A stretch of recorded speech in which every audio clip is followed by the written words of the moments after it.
அனைவருக்கும் இனிய வணக்கம். அன்பின் ஆன்மீகம் யூடியூப் சேனலுக்கு உங்களை அன்புடன் வரவேற்கிறோம். இன்றைய பதிவில் ஸ்தல வரலாறு வரிசையில் நம்ம பார்க்கக்கூடியது மேச்சேரி அருள்மிகு பத்ரகாளி அம்மன் திருக்கோவில். இந்த திருக்கோவில் எங்கே இருக்குது, இதுக்கு இருக்கக்கூடிய நிறைய சிறப்புகள் என்னென்னங்கிற தகவலை நம்ம தொடர்ந்து பார்க்கலாம். நம்ம சேனலில் நீங்கள் முதல் முறையாக பார்க்குறீங்கன்னா ஞாபகமாக சப்ஸ்கிரைப் பண்ணிக்கலாம். இந்த திருக்கோயில் எங்கே இருக்குதுன்னு தெரிஞ்சுக்கலாம். சேலத்தில் இருந்து 32 கிலோமீட்டர் தொலைவில் இருக்குது. அதுக்கப்புறம் மேட்டூர் அணையில் இருந்து 20 கிலோமீட்டர் தொலைவிலையும் இருக்குது. இந்த திருக்கோவில் 800 ஆண்டுகளுக்கு மேல் பழமை வாய்ந்ததுன்னு சொல்கிறாங்க. இந்த பத்ரகாளி அம்மன் மேச்சேரி அருள்மிகு பத்ரகாளி அம்மன் திருக்கோவிலோட பிரதான வாசல் வடக்கு நோக்கி அமைஞ்சிருக்கு. வடக்கு நோக்கி அமைஞ்சு ராஜகோபுரத்தோட கம்பீரமாக காட்சியளிக்குது.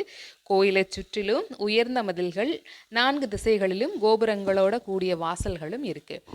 இந்த திருக்கோவிலுக்கு மகாமண்டபம் இருக்கும் இல்லைங்களா, எல்லா திருக்கோயிலையுமே. இந்த திருக்கோவிலோட மகாமண்டபத்தோட நடுவில் நின்று தரிசனம் செய்தால் ராஜகோபுரத்தையும் மூலவரோட விமானத்தையும் பத்ரகாளி அம்மனையும் ஒரு சேர தரிசனம் செய்யலாம்னு சொல்கிறாங்க. இது தமிழகத்தில் வேறு எந்த கோயிலிலும் இல்லாத ஒரு தனிச்சிறப்பாக கருதப்படுது.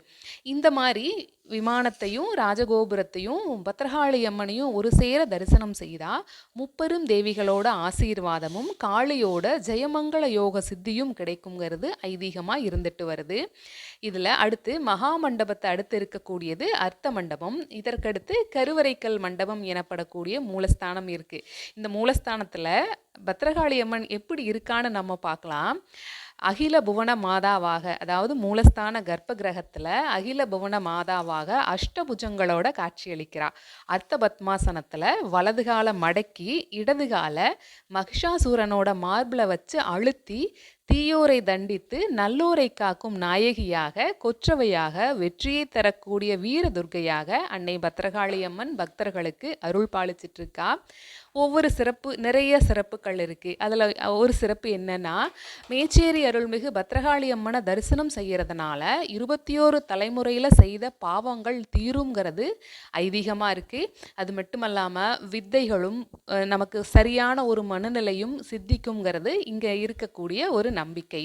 அஷ்டமா சித்திகளும் அன்னையை பணிந்து வழிபட்டால் கைகூடி வரும்னு சொல்கிறாங்க.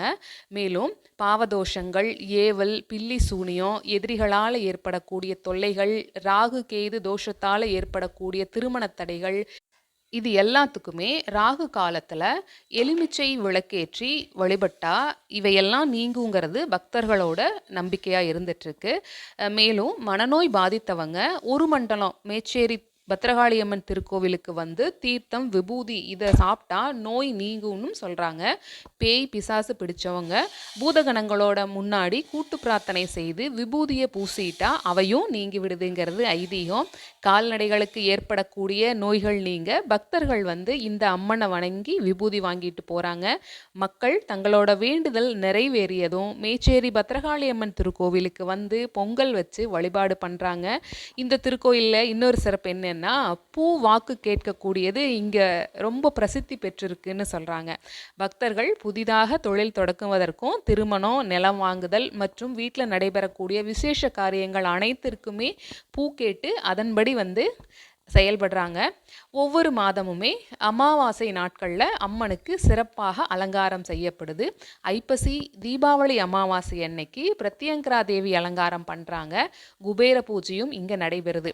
அமாவாசையில் நடைபெறக்கூடிய சிறப்பு பூஜை, சிறப்பு அலங்காரத்தில் கலந்துக்கிட்டு தரிசனம் செய்தால் நினைத்தது கண்டிப்பாக நடக்கும்னு பக்தர்கள் சொல்கிறாங்க. இதனால் தமிழகம் மட்டும் இல்லாமல் பக்கத்து மாநிலமாக இருக்கக்கூடிய கர்நாடகாவிலிருந்தும் பக்தர்கள் திரண்டு வந்து மேச்சேரி அருள்மிகு பத்ரகாளி அம்மனை வந்து வழிபாடு செய்துட்டு போகிறாங்க. இங்கு எந்த மாதத்தில் திருவிழா நடைபெறுதுன்னு நம்ம பார்க்கலாம். ஒவ்வொரு வருடமும் மாசி மாதம் இங்கே திருவிழா நடைபெறுது. அந்த நாளில் பூங்கரகம் எடுத்தல், அலகு குத்துதல், அக்னி குண்டம் இறங்குதல், தீச்சட்டி எடுத்தல்னு அம்மனை வழிபட்டு நேர்த்திக்கடனை செலுத்தக்கூடிய நிகழ்வு ஏராளமாக நடைபெறுது. நம்ம திருப்பி ஒரு தடவை பார்க்கலாம் மேச்சேரி அருள்மிகு பத்ரகாளி அம்மன் எப்படி இருக்கான்ட்டு. ருத்ர ரூபமாக சூலாயுதம், கபாலம், உடுக்கை, வாள், கேடயம், தலை, மணிகளை தாங்கிய தண்டையணி, புன்சலங்கை அணிந்து இங்கு அம்மன் அருள் பாலிச்சிட்டு இருக்கா. வலது காலை மேலூன்றி பொன்சலங்கை அணிந்த இடது காலை அசுரன் மீது ஊன்றி வீராசனத்தில் அமர்ந்து மூக்கில் மின்னும் மூக்குத்தியும் பவளமாய் ஜொலிக்கும் புன்சிரிப்போட அக்னி மகுடமும் குண்டலமும் அணிந்து மேச்சேரி பத்திரகாளியாய் பக்தர்களுக்கு அருள் கொடுத்துட்டு வர்றா. அம்மனோட அழகை வர்ணிக்கிறது எவ்வளவு அழகா இருக்கு இல்லைங்களா? மேச்சேரி அருள்மிகு பத்திரகாளி அம்மன் திருக்கோவிலில் இருக்கக்கூடிய மற்ற சிறப்புகள் ஏதாவது உங்களுக்கு தெரிஞ்சிருந்தா அதை நீங்கள் கமெண்ட் பாக்ஸில் ஷேர் பண்ணலாம்.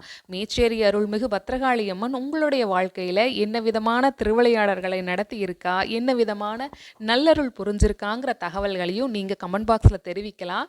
நீங்கள் தெரிவிக்கக்கூடிய ஒவ்வொரு தகவலும் மேச்சேரி பத்திரகாளி அம்மனை பற்றி மற்ற பக்தர்கள் தெரிந்து கொள்ள ஏதுவாக இருக்கும். இப்பதிவு உங்களுக்கு பயனுள்ளதா இருந்திருக்கும். ஞாபகமா நம்ம சேனலுக்கு லைக் பண்ணி சப்ஸ்கிரைப் பண்ணி ஷேர் பண்ணுங்க. நன்றி, வணக்கம்.